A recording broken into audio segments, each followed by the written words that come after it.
Friends, स्वागत है आपके अपने यूट्यूब चैनल डिफेंस विद अंकित में। मैं आपका दोस्त एक बार फिर से स्वागत करता हूं आपका इस चैनल पर। तो आज का जो एयरपोर्ट्स का पेपर सॉल्यूशन है वो आज हम देखने वाले हैं। तो फर्स्ट शिफ्ट का सॉल्यूशन है 16/11/2024 का। उसमें सबसे पहले हम बात करते हैं इंग्लिश सब्जेक्ट की। तो इंग्लिश सब्जेक्ट में हम बात करते हैं सबसे पहले वोकेब की। तो वोकेब में क्या आया था क्या नहीं आया था वो देखते हैं। तो एंटोनिम्स की बात करते हैं। एंटोनिम्स आया था इनविंसिबल। इनविंसिबल का मतलब होता है जिसको कोई हरा नहीं सकता। इसके आंसर है वो आप अपने आप देख लेना कहीं से। ये आंसर मेरे को नहीं पता, जो क्वेश्चन मेरे को मिले हैं उन्हीं को मैं आपको देने की कोशिश करूंगा, ठीक है। तो आगे बात करते हैं सिनोनियम। सिनोनियम्स तो आया था वो आया था रिपील का। किसके आया था भाई? रिपील का सिनोनियम्स आया था, ठीक है। उसके बाद में बात करते हैं वन वर्ड की। तो वन वर्ड है वो है इस प्रकार आपका one who looks at the bright sides. तो इसका जो आंसर है वो आपका होगा ऑप्टिमिस्टिक, आशावादी। इसका मतलब होता है आशावादी। उसके बाद में बात करते हैं हम आगे क्या है इडियम्स। इडियम्स था वो था वंस इन ब्लू मून। इसका अर्थ होता है ईद का चांद जो कभी कभी दिखाई देता है। इसके लिए हम इसको कहेंगे रेयरली। जो मुश्किल से दिखाई देता है ना उसको बोलते हैं। उसके बाद में बात करते हैं नाउन एडजेक्टिव फॉर्मेशन। मतलब एक क्वेश्चन ऐसा आता है जिसमें आपको कोई भी शब्द दे देंगे, उसकी नाउन पूछ सकते हैं, एडजेक्टिव पूछ सकते हैं, एडवर्ब पूछ सकते हैं या फिर वर्ब पूछ सकते हैं। तो उसके बारे में बात करेंगे। तो वर्ड था हमारे पास क्रिएट। इस क्रिएट का क्या पूछा था हमें? एडजेक्टिव। एडजेक्टिव पूछा था, एडजेक्टिव क्या हो जाएगा? क्रिएटिव। क्या हो जाएगा भाई? क्रिएटिव। उसके बाद में बात करें करेक्ट स्पेल्ड। तो करेक्ट स्पेल्ड में दो थी, जो जिसमें गलती थी वो थी वैक्यूम। जो वैक्यूम की स्पेलिंग होती है वो VACWUM होती है। और इसी में एक थी स्पॉन्टेनियस की और एक थी एम्बिग्यूज की, ठीक है। उसके बाद बात करते हैं हम ग्रामर के पोर्शन की। तो ग्रामर का जो पोर्शन है वो इस प्रकार है। इसमें टेंस की बात करते हैं। तो टेंस वो आया था पास्ट सिंपल से।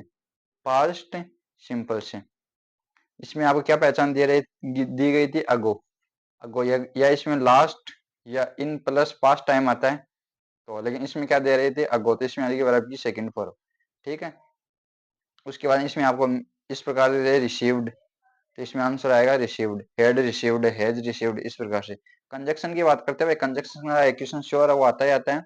अब की बार ये कई सालों से आ रहा है, इसमें कोई बड़ी बात नहीं। कई सालों से ऐसा नो सुनर वाला, नो सुनर इसके साथ पेयर बनता है देन का। उसकी एक खास बात और है, ये इन्वर्जन होता है भाई इसका। इन्वर्जन का क्या मतलब है? इन्वर्जन का मतलब है पहले हेल्पिंग वर्ब आएगी, उसके बाद में क्या आएगा? सब्जेक्ट आएगा, ठीक है। और इससे भी एक कंजक्शन और आता है, वो होता है हार्डली स्केर्सली के साथ पेयर बनता है वेन का। वो भी बहुत बार रिपीट होता है भाई, आगे अगले वाले शिफ्ट में इसका ध्यान रखना। उसके बाद बात करते हैं कंडीशनल सेंटेंस। तो कंडीशनल सेंटेंस में क्या आया था? इमेजिनरी कंडीशन से आया था अगली बार। Imaginary condition. इमेजिनरी कौन सा आया था? वर्ब वाला आया था। कोई भी सब्जेक्ट दे दो आपको, सिंगुलर या प्लूरल, आपको वर्ब वो हमेशा कैसी लगानी है? प्लूरल। और इसमें दे रखा था वुड प्लस वर्ब की फर्स्ट फॉर्म आएगी भाई, ठीक है। उसके हम बात करते हैं प्रीपोजिशन। तो प्रीपोजिशन ना वो आया था हमारे पास। प्रीपोजिशन हमें देखने को मिला डील्स। डील्स इसके साथ एक तो था विथ और एक था इन। तो इसमें क्या था? विथ तो आता है किसी पर्सन या कोई व्यक्ति है उसके लिए, और इन आता है कोई मटेरियल वस्तु है ना उसके लिए, ठीक है। उसे हम बात करते हैं पैसिव वॉइस की। पैसिव वॉइस में ऐसा कुछ करके था रवि। रवि इसमें था आपके, रवि वाला था भाई, कुछ रवि करके था, कुछ रवि वाज या वर इसमें था। उसकी हम बात करते हैं हम नरेशन की। तो नरेशन में आया था कैन। तो उस ये चेंज हो गया कुड में। और एक आया था दिस। तो दिस हो जाएगा चेंज किसमें? डेट में। इस प्रकार से प्लूरल और सिंगुलर की बात करते हैं। कुछ बच्चे तो कह रहे थे शिप का, कुछ कह रहे थे नहीं आया, तो पता नहीं आया कि नहीं आया, लेकिन मैं आपको बता दूं शिप का प्लूरल है वो शिप ही होता है। और एक और था हमारे पास डियर। इसका भी ध्यान रखना भाई, डियर। प्रोनाउन में बात करते हैं तो प्रोनाउन में वर्ब से संबंधित रहता है एवरीवन। एवरीवन ओ यहाँ पे था, कोई प्लूरल नाउन था। उसके बाद देखते हैं आगे वो सिंगुलर वर्ब आएगी भाई। क्या आएगी? वर्ब कैसे आएगी? सिंगुलर वर्ब आएगी। पैसेज, पैसेज में क्या था? पैसेज में इतनी कोई खास चीज नहीं थी। पैसेज बहुत ही नॉर्मल बता रहे थे, लेकिन नॉर्मल तो नहीं कहेंगे, मॉडर्न कैसे, ना इजी ना हार्ड। इन्वायरमेंट पे था भाई, वातावरण से संबंधित विशेष था। इस बात को आपका विशेष ध्यान रखना है। ठीक है फ्रेंड्स, अगर इनके उत्तर आपको नहीं मिले तो आप जाकर कहीं और से भी देख सकते हैं, क्योंकि आपको गूगल पे मेरे हिसाब से इनका मिल जाएगा, या तो इंग्लिश में कहीं भी सर्च करोगे मिल जाएगा इसका। ठीक है, उसकी हम बात करते हैं आज हम पेपर नंबर 2 की, जो है हमारा फिजिक्स का। तो फिजिक्स के पेपर में देखते हैं क्या है क्या नहीं है। फिजिक्स, सबसे पहले मैं आपको बताना चाहूंगा, जैसा कि आपको पता है मैंने भी आपको क्लास दी है कार्नो इंजन का। किसका क्वेश्चन आया था भाई? कार्नो इंजन का। कार्नो इंजन में क्या दे रखा था? T1 दे रखा था 127 डिग्री सेंटीग्रेड सेल्सियस, और T2 दे रखा था हमें 27 डिग्री, और एक इसमें दे रखा था क्यू। क्यू का मान दे रखा था शायद 40 kg जूल ऐसे था। और हमें क्या पूछा था? डब्लू। हमें क्या पूछा था? डब्लू पूछा था भाई, ध्यान रखना, डब्लू पूछा था। ठीक है, 2 नंबर पे हम बात करते हैं, वो है रुद्धोष्म प्रक्रम से था। कोई तो कह रहा है रुद्धोष्म से था। अगर रुद्धोष्म प्रक्रम से था तो भी आपको डरने की कोई आवश्यकता नहीं है।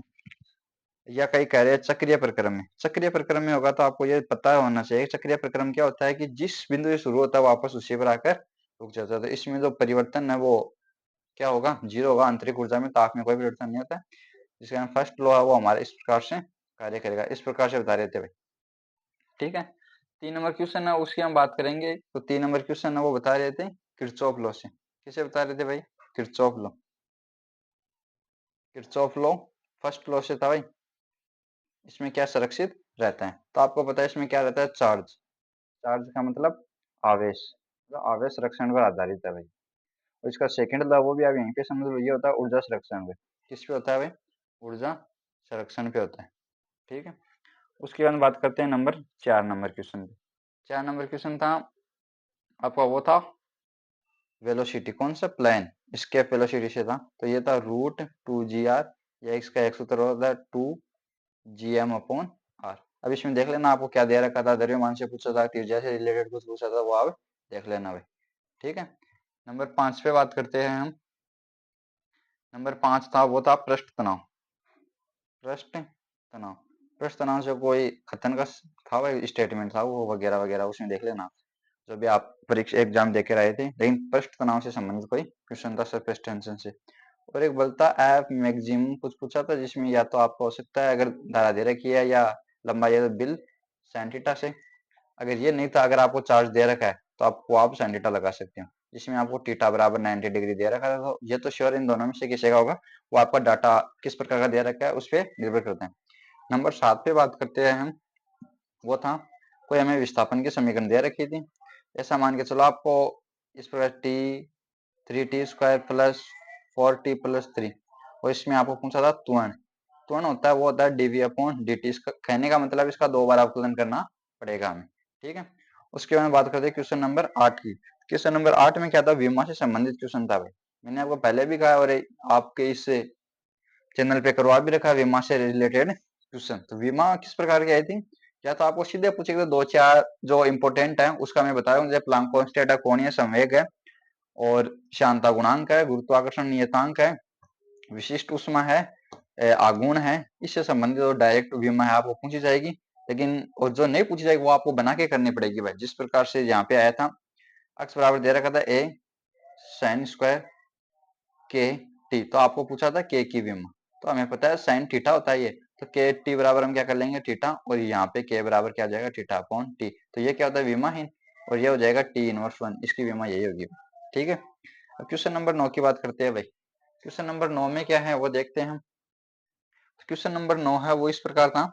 कुंडली, कोयल होती है हमारी, कुंडली के सेंटर। ये क्वेश्चन है भाई, बहुत बार रिपीट होता है।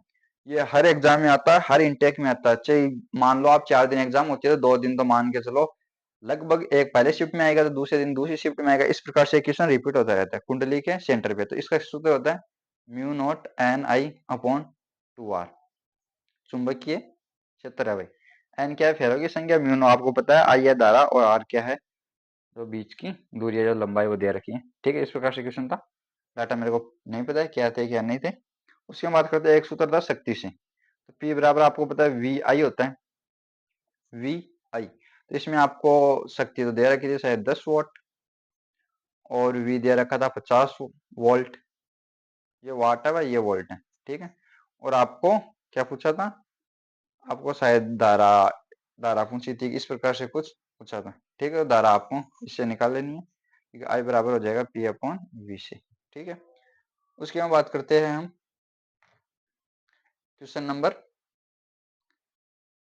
इतने ही है भाई, अभी तक तो इतने क्वेश्चन हमें मिले हैं। तो आशा करते हैं आपको ये वीडियो पसंद आया है, इसके बारे में हम बात करेंगे।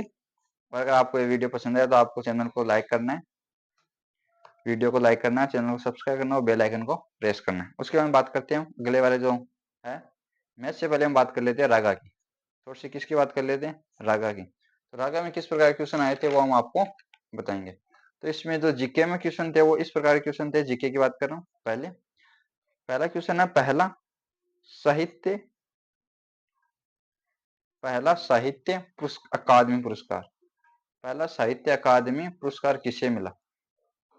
इसका आंसर आपको आता तो कमेंट बॉक्स में जरूर कीजिए, वरना इसका आंसर होगा रविंद्रनाथ टैगोर,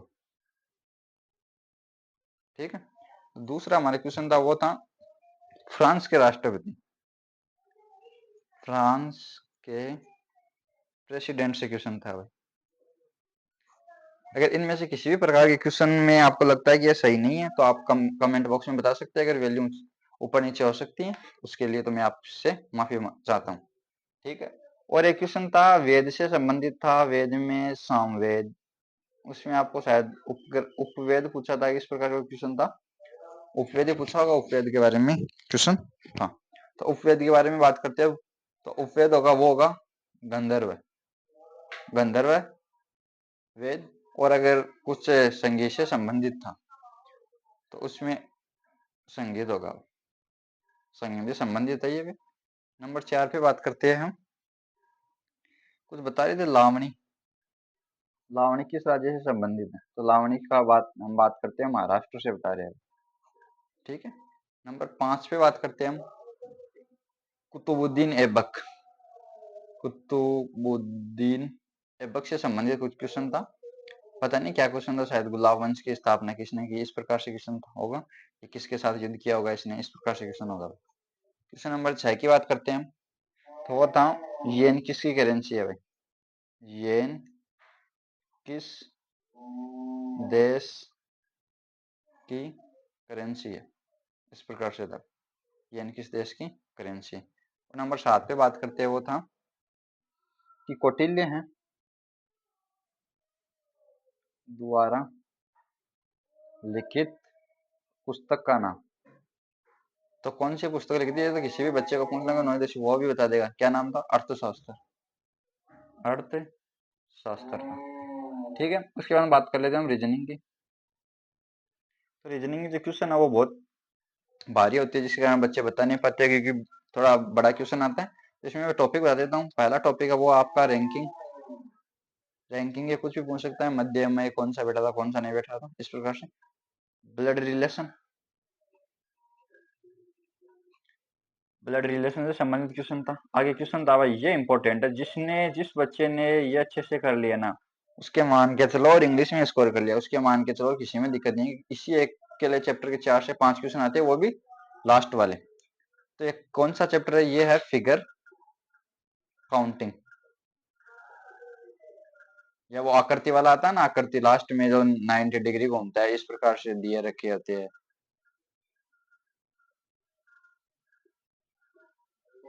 इस प्रकार के जो क्वेश्चन होते हैं ना, उनका ध्यान रखना भाई, ये बहुत बार आते हैं, ठीक है। तो अगला है वो बात करते हैं, और दो से इसके 4 से 5 क्वेश्चन मान के चलो, और जो आगे है वो है कोडिंग, कोडिंग से क्वेश्चन थे भाई, 2 से 3 क्वेश्चन कोडिंग से थे, जिसमें आपको ए बी सी डी और इसका क्या बनेगा, इसका आगे वाले दे रखा था, इस प्रकार से क्वेश्चन था भाई। उसकी हम बात करते हैं, एक था भाई ये राउंड में बिठा रखा है, किसी का ए इधर बैठा है, बी दाई और बाई और, इस प्रकार के क्वेश्चन थे भाई, इसको आपको विशेष करके ध्यान रखना है, ठीक है फ्रेंड्स। तो आगे चलते हैं, आगे जो हम बात करते हैं में से लाभ हानियों और प्रतिशत वाले से एक चैप्टर से क्वेश्चन था, और जो ए इतने दिनों में ये काम करता है, बी इतने दिनों में ये काम करता है, इस प्रकार से क्वेश्चन थे भाई। अब बात करते हैं अक्स ग्रुप के मैथ की, अक्स ग्रुप के मैथ में किस प्रकार के क्वेश्चन आए थे वो हम आपको बताने जा रहे हैं। तो सबसे पहले हम क्वेश्चन है वो बताएंगे आपको, एक्स स्क्वायर माइनस का 1 अपॉन अक्स स्क्वायर की पावर। कोई तो बच्चे यहाँ पे 8 बता रहा है, इसमें आपको पूछा था अक्स से स्वतंत्र पद, या फिर कोई बच्चे ऐसे बता रहे थे कि अक्स माइनस 1 अक्स की पावर 18, जिसमें आपको मध्य पद पूछा था। ठीक है, तो इसमें कुछ नहीं है, आपको पहले आर निकाला है n alpha into m upon alpha plus beta से। आपको हमें इससे एक्स की पावर 0 वाला पद इस प्रकार से पूछा था, तो ठीक है, एम का मान 0 हो जाएगा, इसमें आपको आर का मान है वो देखने को मिलेगा 16 अपॉन 4, ये हो जाएगा 4। उसके बाद आप कर लेना 18C4 इस प्रकार से करके, और इसका हो जाएगा अक्स के, तो अक्स से रहित पद पूछा है, ये हो जाएगा 4 और 1 अपॉन अक्स, इसका मतलब 1 की पावर में 4, तो यही आपको देखने को मिलेगा। ठीक है, इस प्रकार से क्वेश्चन आप मध्य पद काटने का जो सूत्र है हमारे पास वो होता है n/2 प्लस 1, अगर सम है तो। यह कब आएगा? जब सम हो। विषम है तो n/2 उसमें प्लस 1 करना है, और आपको n/2 प्लस 3 करना है। ठीक है, इस प्रकार से। और दूसरा नंबर जो क्वेश्चन है वो हमारे पास है अवकलन या समाकलन से, देख सकते हो आप, x cos square x into D x. इसको हम चेंज कर सकते हैं 1 प्लस कोस 2x अपॉन 2 से, और इसको मल्टीप्लाई करके फर्स्ट और सेकंड वाले आइलेट से कर सकते हैं। ठीक है, उसके बाद बात करते हैं क्वेश्चन नंबर 4 की। क्वेश्चन नंबर 4 है वो है हमारा कॉन्टिन्यूटी से। कॉन्टिन्यूटी में क्या दे रखा था आपको? 2x बराबर 0 और x नॉट इक्वल टू 0। इसमें आपको दे रखा था 1। इसमें जो क्वेश्चन पूछा था वो पूछा था कि किस बिंदु पर यह फलन है, वो क्या है? असंतत। किस बिंदु पर है ये फलन? असंतत है। ठीक है, अब बात करते हैं क्वेश्चन नंबर 3 की। क्वेश्चन नंबर 3 था वो इस प्रकार से था, परम्यूटेशन और कॉम्बिनेशन से। NP5 बराबर 42 NP3, तो इसमें आपको n का मान पूछा था। इसको आप सोल्व करना है, जिस जो नॉर्मल तरीका है उससे सोल्व करते हैं उससे। ठीक, क्वेश्चन नंबर हम बात करते हैं 5 की। तो क्वेश्चन नंबर 5 था वो हमारे पास था लिमिट का। लिमिट में क्या दे रखा था हमें? tan x माइनस का sin x upon x cube, तो लिमिट थी वो थी x टेंड्स टू 0। तो ये पता आपको 0/0 फॉर्म हो रहा था, इसको हम करेंगे एल हॉस्पिटल से। ठीक है, अब बात करते हैं क्वेश्चन नंबर 6 की। क्वेश्चन नंबर 6 में आपको क्या दे रखा था? e की power x sin 2x y बराबर, तो इसमें आपको निकालना 2 बार अवकलन करना था, डबल डेरिवेटिव का क्वेश्चन था। उसके क्वेश्चन नंबर 7 की बात करते हैं। क्वेश्चन नंबर 7 में था हमारे पास इस प्रकार है, कोई मैट्रिक्स थी, उसमें वो के ए की सारणी दे रखी थी, उसमें वो के का मान पूछा था। के का मान क्या हो जाएगा? 3/3 की है या 2/2 की थी, इस प्रकार से जाएगा, दोनों में से कौन सा था वो आप देख लेना। उसकी हम बात करते हैं, इसमें क्या हो जाएगा? के की पावर n अपॉन सारणी का मान जो दे रखा था उससे निकाल लेंगे। ठीक है, उसकी हम बात करते हैं क्वेश्चन नंबर 8 की। क्वेश्चन नंबर 8 था साइन इनवर्स 1। साइन इनवर्स 1 का रेंज या परिसर या प्रांत पूछा था। रेंज, डोमेन या रेंज, वो या तो π/2, किस प्रकार का क्वेश्चन था वो आप देख लेना, -1 से 1। जो एग्जाम दे रहा है देख के आए उनको तो थोड़ा बहुत पता है। क्वेश्चन नंबर 9 की बात करते हैं। इसमें था हमें वो था स्ट्रेट लाइन से, भाई स्ट्रेट लाइन से क्वेश्चन था कि दो बिंदु दे रखे हैं x1 y1 और x2 y2, ऐसे मानेंगे तो 3 4 और 2 और 3। तो इसमें आपको रेखा के समीकरण पूछे थे। रेखा की समीकरण वो होता है y माइनस y1 बराबर m x माइनस x1, जिसमें m हम निकालेंगे y2 माइनस y1 से और x2 माइनस x1 से। ठीक है, उसके बाद बात करते हैं क्वेश्चन नंबर 10 की। क्वेश्चन नंबर 10 है वो क्या है हमारे पास? तो क्वेश्चन नंबर 10 है वो दे रखा है हमें अवकलन के अनुप्रयोग से। अवकलन के अनुप्रयोग, इसमें दे रखा था आपको dy अपॉन dx बराबर 2x e की पावर x स्क्वायर माइनस का y। तो इसमें वो क्या करना है? चर पृथक्करण से करना है भाई, इसको चर पृथक्करण से, चर पृथक्करण से इसको आपको क्या है आंसर है वो देखने को मिल जाएगा। इसकी हम बात करते हैं क्वेश्चन नंबर 11। ये आपको पूछा था कॉन्जुगेट, कॉन्जुगेट कहने का मतलब है सहयुग्मी। इसमें या तो कुछ बचेगा 10 प्लस 5 आयोटा का स्क्वायर, और कुछ बता 10 माइनस 11 आयोटा का होल स्क्वायर। इसको आपको होल स्क्वायर कर लेना है, उसके बाद में जो आएगा उसका साइन चेंज कर देना। ठीक है, क्वेश्चन नंबर 12 की बात करते हैं। क्वेश्चन नंबर 12 था y बराबर x और x स्क्वायर बराबर 4y। तो हम बात कर सकते हैं ये है परवल और ये दे रखी है आपको रेखा। इन दोनों से जो क्षेत्रफल होता है एरिया वो होता है हमारा 8/3 a स्क्वायर m क्यूब। इससे करना था, m यहाँ से 1 हो जाएगी और 1 का मान आपको 1 मिल जाएगा। ठीक है, इस प्रकार से करना था। अब बात करते हैं क्वेश्चन नंबर 13 की। क्वेश्चन नंबर 13 था वो था हमारे पास a b का इनवर्स। इसमें पूछा था आपको रॉन्ग स्टेटमेंट का भाई क्वेश्चन था। तो आपको पता है एक तो इनवर्स, एक एडजॉइंट और एक ट्रांसवर्स, ये क्या है पीछे से ओपन होते हैं। तो इसका हो जाएगा बी इनवर्स 1 एक का इनवर्स। इस प्रकार से आपको देख लेना कौन सा रॉन्ग था कौन सा राइट था। क्वेश्चन नंबर 14 की बात करते हैं। ये था हमारे पास डेफिनेटिव इंटीग्रेशन से -2 से 2 x की power 3 1 minus x square dx। तो इसका आंसर हो जाएगा 0, क्योंकि ये क्या है ऑड फंक्शन है। ठीक है, अब बात करते हैं 15 क्वेश्चन का। 15 क्वेश्चन है वो इस प्रकार से था हमारे पास a बराबर cos अल्फा माइनस का sin अल्फा cos अल्फा। ठीक है, और हमें क्या निकालना था a प्लस 1 का ट्रांसपोज बराबर t था और अल्फा बराबर हमारे पास 1 दे रखा था। ठीक है, तो आगे बात करते हैं क्वेश्चन नंबर 16 की। क्वेश्चन नंबर 16 था वो था ऑर्डर और डिग्री, ऑर्डर और डिग्री से संबंधित।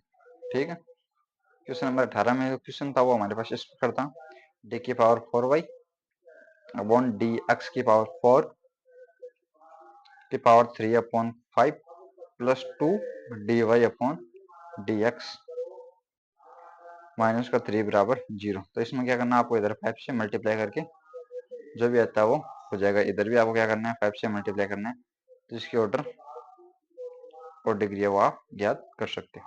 ठीक है, उसकी हम बात करते हैं क्वेश्चन नंबर 17 की। 17 क्वेश्चन था वो था आपका प्रायिकता से। प्रायिकता में क्या दे रखा था आपको पी ए यूनियन बी है वो तो आपको निकालना था, और उसमें आपको पी ए की वैल्यू, पी बी की वैल्यू और पी ए इंटरसेक्शन बी की वैल्यू दे रखी होगी। ठीक, उसकी हम बात करते हैं क्वेश्चन नंबर 18 की। क्वेश्चन नंबर 18 था वो था एपी जीपी एचपी वाले चैप्टर से। इसमें क्वेश्चन था वो था एपी से। एपी में क्या दे रखा था, दो संख्या दे रखी थी आपको ए और बी, ये 3 और या 19 से बता रहे थे। उसमें आपको 3 दे रखे थे समांतर माध्य। ठीक है, उसमें आपको क्या करना था इन सभी का योग है वो आपको बताना था।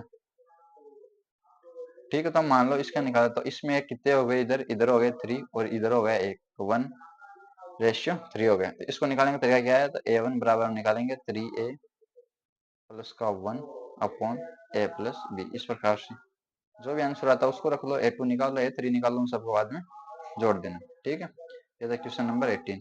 बात करें क्वेश्चन नंबर 19 की। क्वेश्चन नंबर 19 था वो इस प्रकार से था कि आपको जो भी दे रखे थे एक समीकरण दे रखी थी एफ एक्स बराबर 2x³ plus 9x square plus का 12x माइनस का 5। इसमें आपको या तो इंक्रीजिंग पूछा होगा, क्या इंक्रीजिंग या डिक्रीजिंग, इनमें से किसी एक को आपको निकालना था। तो इसको आपका अवकलन करके जो भी बिंदु जिसको 0 को बराबर करके आपका आंसर आ जाएगा। ठीक है फ्रेंड्स, अगर आपको ये वीडियो पसंद है तो चैनल को सब्सक्राइब करना है और वीडियो को लाइक करना है। जय हिंद, जय भारत।